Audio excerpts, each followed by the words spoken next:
নমস্কাৰ সকলোকে ভোগালী বিহুৰ আন্তৰিক শুভেচ্ছা জনালোঁ।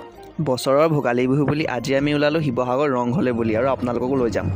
শিৱসাগৰ ৰংঘৰত অহা 10 তাৰিখৰ পৰা 15 তাৰিখলৈ অনুষ্ঠিত কৰা হৈছিল ৰংপুৰ মেলা। মেলাত স্থানীয় খাদ্যৰ লগতে বিভিন্ন ধৰণৰ বস্তু পোৱা গৈছিল। আমি টিকেট কাউণ্টাৰৰ পৰা 25 টকীয়া টিকেট কৰি সোমাই আহিলোঁ শিৱসাগৰ ৰংঘৰলৈ। পাই গ'লোঁ এতিয়া আমি ৰংঘৰ। মোক দেখাম এতিয়া কি কৰিম।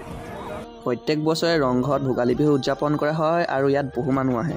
আমি 14 তাৰিখে যোৱাৰ বাবে ৰংঘৰত কোনো ধৰণৰ খেল হোৱা নাছিল সেইদিনা, কাৰণ খেলসমূহ 15 তাৰিখে হৈছিল। সেইকাৰণে আমি ৰংঘৰৰ পৰা সোনকালে গুচি আহিলোঁ। তাৰপাছত কিবা এটা খাই আমি তৰাতল ঘৰলৈকে বুলি যাবলৈ ওলালোঁ। তৰাতল ঘৰৰ টিকেট কাউণ্টাৰটো বন্ধ থাকে বাবে ইয়াত আপোনালোকে আহিলে অনলাইন টিকেট কৰি ল'ব লাগে। অনলাইন টিকেটটো কৰিবৰ কাৰণে অকণমান সময় লাগে বাৰু, যিহেতু বিহুত লগৰবিলাক ঘৰলৈ আহে আৰু সিহঁতক লগ নকৰাকৈ জানো কেনেকৈ থাকিব পাৰি। গতিকেলৈ আমিও গোটেইকেইটা বিহু বুলি লগ হ'লোঁ আৰু একেলগতে। আপোনালোকে যদি কেতিয়াবা শিৱসাগৰলৈ আহে তেনেহ'লে শিৱসাগৰ ৰংঘৰ আৰু কাৰেংঘৰলৈ আহিবলৈ নাপাহৰিব। ইয়াৰ পৰিৱেশটো বহুত বেছি ধুনীয়া হয়। লগতে কিন্তু আপোনালোকে